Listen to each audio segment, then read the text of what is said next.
The nonprofit MBA purpose is to provide new business insights and fresh creative ideas for executive directors and their teams that will help them improve their organization. Here is your host, Stephen Halasnik. Welcome, everyone. My name is Stephen Halasnik. I'll be your host for today's Nonprofit MBA podcast. And for those of you who don't know me, I am co-founder of Financing Solutions. And for the last 14 years, Financing Solutions has been the leading provider of lines of credit to small nonprofits throughout the United States. We provide a line of credit which is really, really valuable for nonprofits that struggle sometimes with ups and downs in cash flow. Not uncommon to have that, so don't think you're unusual. And if you're interested in learning more about a line of credit for your organization, please visit our website at nonprofitmbapodcast.com. Today, I'm very excited to be speaking with Courtney Ladouceur from Bristol Strategy Group. Today's topic is going to be a study understanding the motivations of major giving donors and the best strategies and practices to achieve fundraising success in small charitable organizations. So it's going to be a really great topic for today. Very unusual in that what we're going to be doing is speaking to Courtney, who recently got her PhD and had to do her dissertation on the subject. So, I think it's going to be great. And so, Dr. Courtney Ladouceur is a lead consultant at Bristol Strategy. She has over 3 years of nonprofit consulting experience and over 14 years of field experience working as a fundraising professional with small to large-sized nonprofits. Courtney, welcome to today's Nonprofit MBA podcast. Thank you so much for having me. I'm happy to be here. So tell me a little bit about when you were going to pick your dissertation. Why did you pick this topic? Yes, of course. So as a fundraiser, I was always really interested in what motivated donors to give. Specifically, donors, we understand why they give to religious organizations, higher education, or hospital. They typically have some type of relationship with that organization, whether they're an alumni of a higher education institution, religious because they believe it's part of their faith, it's part of their giving. In a hospital, it's typically because they've had some type of service, whether themselves or a family member. But why would they want to give to their local community organization? Why would they want to give to a small nonprofit? What was really that driver that wanted to motivate them to give to that? So I really wanted to understand why do people wanted to give to those organizations rather than the ones that we conventionally think about? Well, I mean, it seems obvious to me that those three bigger organizations have a built-in purpose to them. That's really obvious. And did that come up? Is that fair to say in the research that you came about? Yes, of course. So why don't you tell us a little bit about your findings? Let's just jump right to the conclusions. Tell us a little bit about the findings, and then we'll back into the kind of discussion about it. Yeah, so of course. So some of the big key takeaways were one of the main reasons people gave was because of their faith or their beliefs. It doesn't typically have to be related to religion, but a spiritual higher being and a purpose for giving. So you made that as a great point, is people wanted that purpose. They felt that they had that passion, but also they built a strong relationship with that organization, and they wanted to see that impact that the organization was having, whether they were serving a youth sports organization to missionaries to another grassroots organization. They really wanted to see a difference in their community in the space that nonprofit was serving, and also the stewardship. So really, how is that nonprofit thanking the organization, letting them know what they were doing, and being able to not only see their impact, but to feel, touch, and have a part of that. So those are kind of the three big areas that really came out of my research, was those three kind of hot topics. What did the people who read your dissertation? I think in part of a dissertation, you usually get in front of a committee like that. What were some of the questions that they asked you about your dissertation? Oh, that's a great question. So, I went to Pepperdine University. So my committee was made up of five members, and I actually had the dean get to sit on my committee. So it was pretty cool, but also a little intimidating to be presenting to him. But some of the questions that they were asking is really us understanding people intrinsically and extrinsically, and also they wanted to know if like tax incentives and outside sources like social norms and social pressures, how much they played a role versus intrinsically motivations. And so for me, I actually found intrinsically was a way higher percentage of motivating people than intrinsically. Like tax incentives was a very, very small percentage of people Yeah. actually cared about that. That wasn't a motivation, but yeah, people always think about that, oh, we're giving a large money, they want to get the tax break, or they want their name on a building, or they want a brick, or they want their name in the annual report. That really wasn't the thing. People actually were more motivated because of their personal inner being and what was leading them and driving them to be a part of that. So I think that was kind of the big thing my committee was taking away. And also they loved seeing some of the results and then the model I built. They were very impressed with the model. I'm actually at Pepperdine created a certificate program based off of my dissertation program. So Oh, I'm now actually teaching a course, a certificate program based off of my whole chapter 5. yeah. And let's make sure everyone's on the same page. It reminds me of it's an older show now, but in Seinfeld, where Kramer says to Jerry, "Oh, it's just a write off. It's just a write off," and Seinfeld goes, "You don't even know what that means."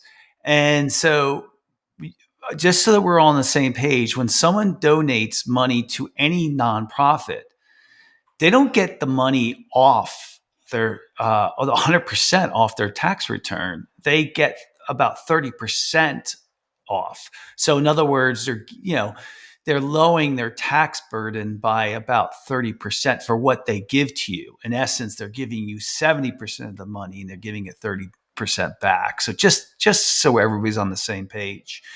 Um, so how were you doing fundraising consulting work before you started your dissertation, or were you doing it during your dissertation? During. So I was actually a fundraiser and doing consulting and writing my dissertation at the same time.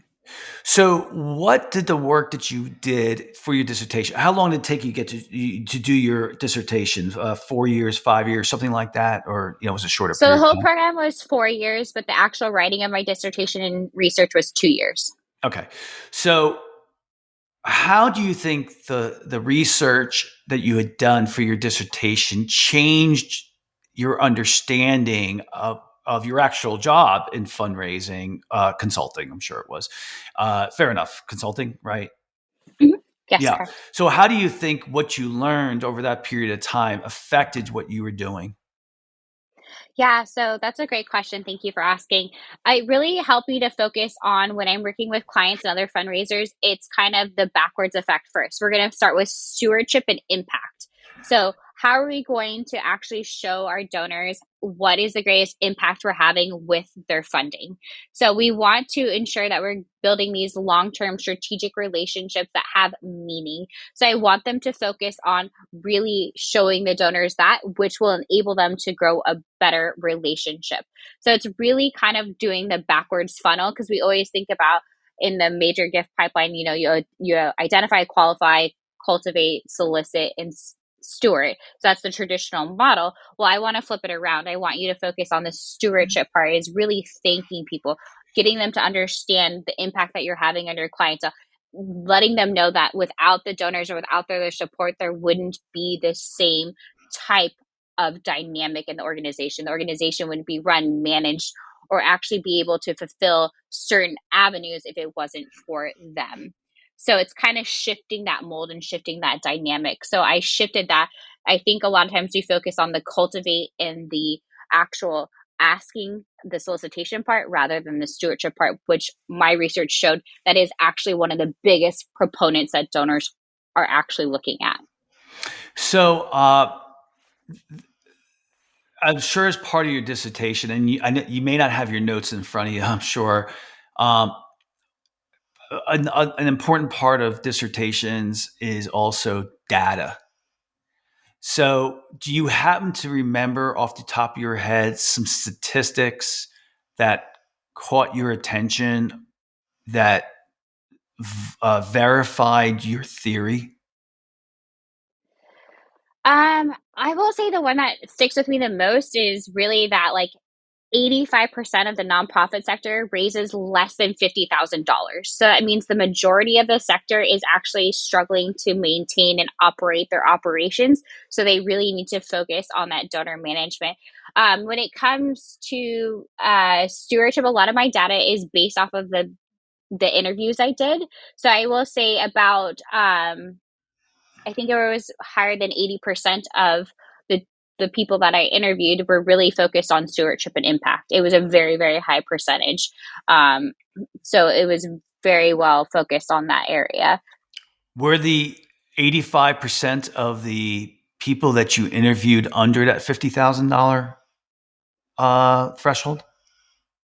Um, some of them gave to that small of organizations, but most all of my donors, the threshold that they had to do is they had to be at least making $1,000 donation, which was considered a major gift for these organizations.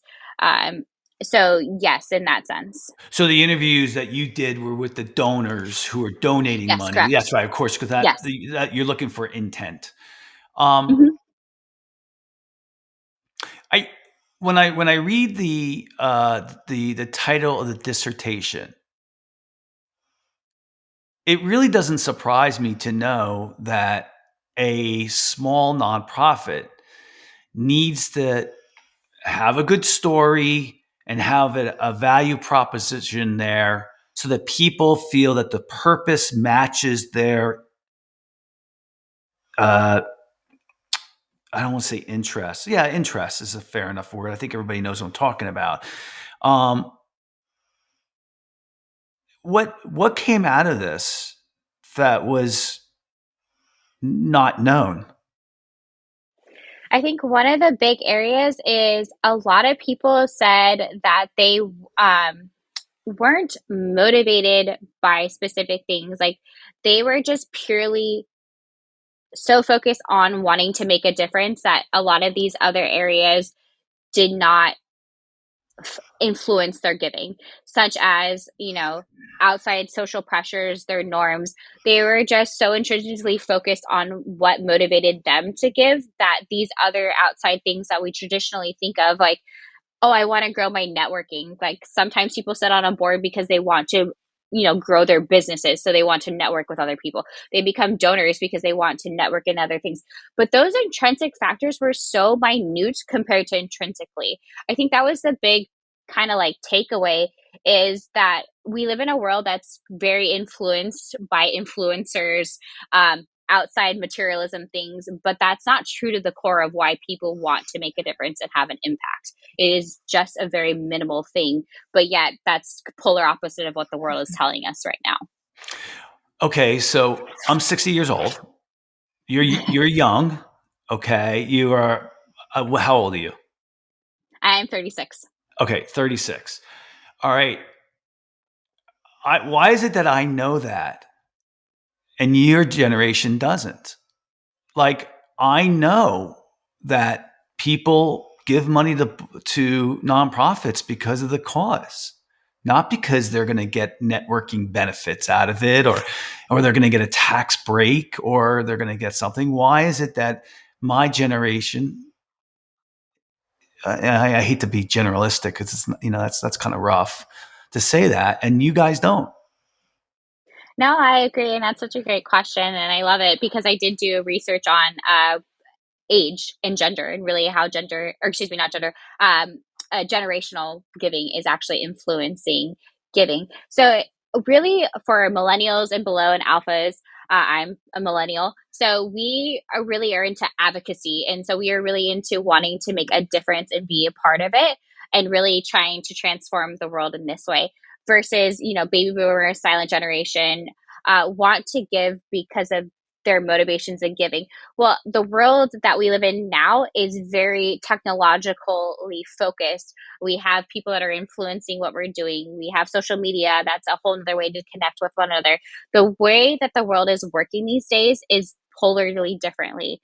Also, I hate to say it because I am a millennial. A lot of us want to be entrepreneurs and we want to be the next Kardashians, the next Bill Gates, the next, Zuckerberg. We want to be these big name things. So we want to have that type of influence.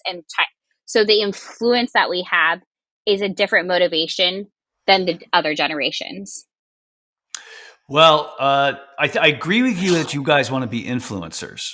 Okay. I teach entrepreneurship at a college, and statistically, entrepreneurship has gone down significantly. The people wanting to be entrepreneurs significantly has decreased over the last 30 years. So, people maybe talk a good game, but the fact is that people are not starting new businesses. And from experience, I would tell you there has never been a time in our history when it's been easier to start a new business. So let's go back to your dissertation. Did you, because you really hit on a really good topic here, maybe it's good for your next dissertation, but it was, did you get into motivating factor? I think you probably did, motivating factors based on age groups. Yes. So that is one portion of my dissertation is I actually looked at how different generations are giving. So there are quite a bit of research, but also millennials, we aren't really giving when it comes to financial support. We're giving of our time and our energy because a Sure. lot of us are younger and we're starting Yep. families. Sure. We're kind of starting into the business area. Alphas, they're still in college, starting to get jobs. They're kind of getting into that They're not going to sphere. do it. Nope. Obviously, the biggest generation that's giving right now is baby boomers. Yep. That is I know. where the wealth is coming from right now. But I found it very fascinating about what are the motivations that are giving and how people are giving and what type of organizations that they're giving to. So that's really where the research is focused on is like the amount into what focus subsector of the nonprofit sector are they giving to. Right. So I'm a baby boomer. I'm the last end of it. As a fundraising consultant, if you were to tell a small nonprofit about who they should target to talk to about donating money to, what age group would that be? It depends on the mission of their organization and their cause. Because Fair if they enough. are a organization that is focused on some technology or they have an app portion to them, they probably are going to want to go with more tech savvy, younger generation, the advocacy, going to that network and really going through that portal. If it is more like a hospital or a higher education institution that's used to these large higher end gifts, they probably want to go to, your baby boomers, your silent generation, and going to solicit gifts from them. So really, when I talk to organizations, it's who is your demographic that you want as your donors and approach them because those are the people that are going to align most with your mission. And I think also we need to think of donors not just as a financial source, but people that can give of their time and their expertise. So you need to focus on those groups that can also give you those things. When you've been in meetings with clients, how surprised are they? I guess it really depends on the size of the organization, but how surprised are they when you say to them, well, how many understand the demographic of who they should be appealing to as far as donors go? Do they typically, let's face it, a nonprofit's $50,000 in revenue a year is not going to bring on a fundraising consultant, right? Not yet, down the road. But so they were talking about maybe some bigger nonprofits. Do they all know their target audience? No, 100% not. I mean, we also talked to some of our other friends that are in the consulting space, and they're teaching their clients who their ideal donor is because so Yep. many people are just trying to get the next donation to help support this new project or to run, or just even with what's going on in this world right now in the United States and this kind of fear and this hesitation with this new political office is people are kind of living in this realm of like, we don't know, we're just going to scramble and ask anyone and everyone for money. If you really take the time to focus on who aligns best with your mission, your organization, you're going to be more successful. But unfortunately, it takes time to do that, and most Mm. organizations, as you know, are just trying to manage everything that they have to do it in the day to get it done, let alone try to find time to figure out who their ideal donor is. What do you do when you have uh, a nonprofit with a cause that is geared toward a younger generation who doesn't have the money to give? What do you do in that situation? I think you come up with some unique fundraising opportunities. Can you do crowdfunding? Can you do peer to peer fundraising? Can you do social media fundraising? Can you do a virtual reality like session? Like, there's so many amazing things that technology brings to the plate that is helping to connect one another. And I think one of the fastest growing avenues is crowdfunding. You don't need to give a whole lot, but it can go really far. So if I gave $5 and I sent it to you, and you gave $5 and you shared it with your network, that's going to go way further. Just by sending with your network, that's a potential, 28,000 people that can potentially give $5. That network just grew very fast. So I think being able to connect with people on that level is a whole nother thing. So I think the great part is having that social networking part that is really helping the younger generations to have some type of influence and being involved in nonprofits without having to financially handicap themselves when they think of having to give a large amount. So when you're brought on as a consultant now, is the first thing that you're talking to your clients about is we used the word before, donor profile? Is that the right word? Are The you ideal talking? donor profile?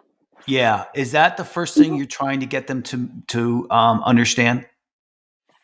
A lot of times, most of our clients are don't even have a culture of philanthropy and or development department. We're doing a lot of build out of shop, so we're really just building the foundation. So we're working with, do you have a board in place? Do you have the right policies and protocols? And yes, the ideal donor is one of the key foundational pieces that you need, but we also need to build out how to run a successful nonprofit shop, whether you hire someone or like have volunteer people um, via your board or other volunteer fundraisers. So I, yes, that is one of the components. but I would imagine the people who are bringing you on are already established larger nonprofits. Is that correct? Some are. We do work with some nonprofits that are larger but haven't had a development shop but are very successful. They just don't have a full time person raising funds. So what you alluded to before, because of the political environment right now, which is scary to so many different people. Um, uh, what are you seeing on the front lines right now in the last year? I mean, you mentioned people scrambling, fearful. First, what are you seeing out there? As you just alluded to, a lot of people are fearful. It's like, how are we going to get funding in, especially if you're an organization that's really focused on federal funding? That's all you've known. Now you got to go into this avenue of fundraising, which is even more scary. Like, because you have to go approach people and ask for a gift and potentially get no. I think that's why most people don't like fundraising is they don't like rejection and getting no. Um, but if you're doing it right, you shouldn't get no that often. Um, so it's all about the processes and building that relationship. So that's really what the key fundamental is to fundraising is really how do you develop that Yeah, I relationship with also the think donor, probably. understand. I mean, you should always ask, but the fact of the matter is, if you're doing your job right, usually the client will close themselves. Right? It just kind of makes sense. They kind of want to give you the money. Maybe it's not a bad idea to ask for more, but so let's go in the opposite direction, and that is: has there been any organizations that you've spoken to recently that you think are handling the political environment really well, and what are they doing that you're like, wow, they're handling this crisis well? I think the ones that I've seen do is really successful are they're communicating with their subscribers, followers, and their donors about the actual situation and how they're handling it. You know, they're coming forward with like, hey, this is a scary situation. We are unsure about this uncertain time. We need, and they have that call to action. Can you help us right now? Can you help us by giving your time? Can you help us by giving your expertise? Can you help us by giving more money? Those are the ones I've seen the most specific is they're asking for help and they're doing it in a direct, clear, precise way. And I think those are the nonprofits I've seen have been most successful is they're just saying, hey, this is what we need right now. We need your help because this is unsure times. We want to be able to serve our clientele more. We want to keep doing your mission. We want to keep having your impact. We can't do it without you. Here, donate now, come volunteer, or we need your help with expertise on this specific area. Now, considering that your dissertation was in talking to donors, how do you think donors respond to that emergency type of message? Yeah, so that was a great thing. I actually got to research that because living in the world of COVID, we're just, still a few years out from it. Yep. That is a huge thing. That is actually a big research area is that direct response giving. People are inclined to giving to direct response because they want to help. They want to see those immediate results. If you clearly state what the problem is and what you're going to do with the money, people are more likely to give and they want to see a difference. But you have to be direct, clear, and transparent. The organizations that are unsuccessful with doing those things are the ones that end up, on the news and people are complaining about them and you see them. But the ones that are doing it in the right way are the most successful and they end up raising double, triple, whatever the amount is because they were that clear about what their need is. I'm going to put you through a scenario where you're meeting all these different nonprofits and you're in the initial call with them and you're asking them all different questions about the organization. And it may not be just the first call, but tell me something that you see in the first couple of calls where you're like, oh, they really know what they're doing. Like certainly they're bringing you in for some more things, but tell me what you notice about organizations that you're like, wow, they're on top of it. They know what's going on. Maybe they're trying to get better, but what do you notice? I think their messaging is incredibly clear. They're very, their marketing is on brand. They know how to brand themselves. They know how to differentiate themselves from the other community nonprofit down the road. I think it comes to messaging and how you present yourself. I think the ones that I've seen that are strongest are the ones that really understand who they are, who their clientele is, and what the impact they have and want to have is. I think the more that you can differentiate yourself and the more that you can present yourself as a unique organization and really what you want to do and the impact you want to have, those are the ones that are going to get the farthest. It's just fine tuning maybe those messaging, maybe how you tweak a solicitation strategy. There's just little like nuances that you can do to get better. But those are the ones I've seen have the greatest impact is they know exactly who they are and who they want to be. Is it fair to say that organizations that when you speak to them seem like their hair is on fire and they're running around like crazy versus the ones that understand everything you just said, that they understand their strategy, they understand their donors, they understand their cause, they understand their messaging?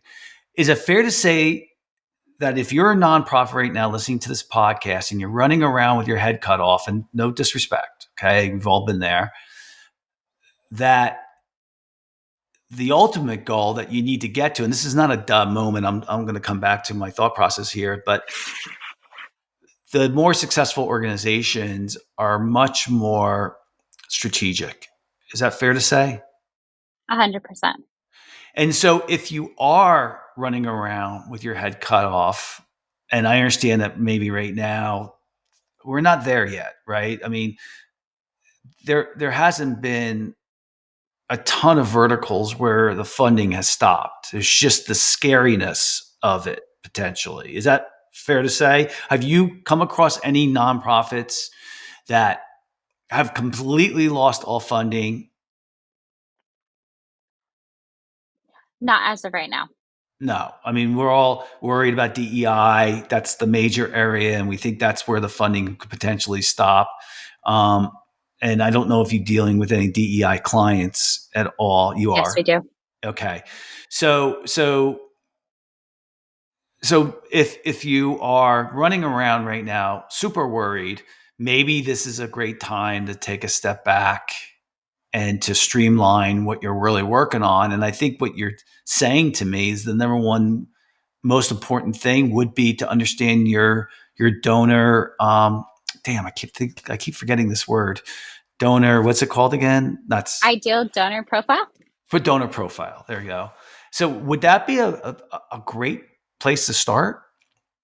Yeah, I think another great way to say it is who's your ideal customer, Yeah, not yeah. even your donor. Like, you need to also think about your clientele. Like, do you need to pivot and add some new clientele to your program? Do you need to do other funders, whether it's corporations, grant funders? There's all the things like who is your ideal support group? Or who do you want to like not only to support you, but do you want to support? So it's kind of that a catch, looking at both angles. Does your dissertation address how to find your donor profile? Yeah, so I do talk about it in chapter 5. That's part of my results portion. Is it's under the assessment portion. We talk about the in and building out who your ideal donor profile is. It talks about a little bit about that. We also do that at our firm at Bristol Strategy. We work with our clients on the actual processes, and we have a whole methodology on how to do it. So if they want to get access, if they want to read your dissertation, or if they want to read a good book about donor profiles, where would you go about getting something like that? Sure. Well, I don't think anyone wants to read 287 pages of my dissertation, unless you need something to help you go to sleep at night. Uh, Yeah. but usually, I recommend people if you want to go to chapter 5 is the place that you go to if you want to read my dissertation. That's the results portion and all my future recommendations. It kind of just ties it into a bow. Our founder Ella Bristol has written many blogs and books about ideal donor profiles, so I highly recommend anyone going to our website, Bristol Strategy Group. And we have a whole resource panel with all this information, and it's got lots of great tools and techniques. She's the expert in this area. That's great. So it's really kind of all the time we have today. I think that I have a lot of experience in crisis. Um, and that, for a for-profit business, crisis usually involves a couple things. It could be involved in recessions, which typically happens every 10 years. It could be losing a major customer. So these, what I would say is these crises often lead to times when your organization is doing its best work. And this might be a good time to really take a step back, really understanding your existing donor profile and maybe what your donor profile should be. So, if I was the executive director of a nonprofit, I might, really kind of look at what Courtney is saying and go look at Bristol's website and read a little bit more about donor profiling. Again, it's Bristol Strategy Group, and it's bristolstrategygroup.com is their website. So it was a great podcast. It was very, very interesting. I really liked it. I learned a lot, and I'd just like to thank so very much Courtney Lattisaw from Bristol Strategy Group for coming on today's podcast. And if you like today's podcast, please feel free to share it with a friend and also subscribe on your favorite podcasting app. And if you'd like to learn more about our line of credit product, please also go to nonprofitmbapodcast.com. Courtney, if people want to get in touch with you, how would they go about doing that? Yeah, so you can either go to Bristol Strategy's website and check me out there, or on LinkedIn. Please connect there. I'd love to chat with you. And thank you again so much for this opportunity. It was a wonderful time to get to chat. Great, thanks. And since it's the end of the year, I'm sorry, it's the beginning of the year, February, but at the end of the year and beginning of the year, I mean, I kind of say it for every podcast. I know one of the things that happens with a lot of executive directors, and they just care so much. They work so hard on their causes. And I know both Courtney and I thank you for doing that. I know we're doing our own little work ourselves, but you guys are out there every single minute of every single day trying to make the world a better place. And I thank you. And I just want to remind you that solving world problems is a marathon and not a sprint. And the biggest thing that happens a lot with executive directors, they burn out, and we need you.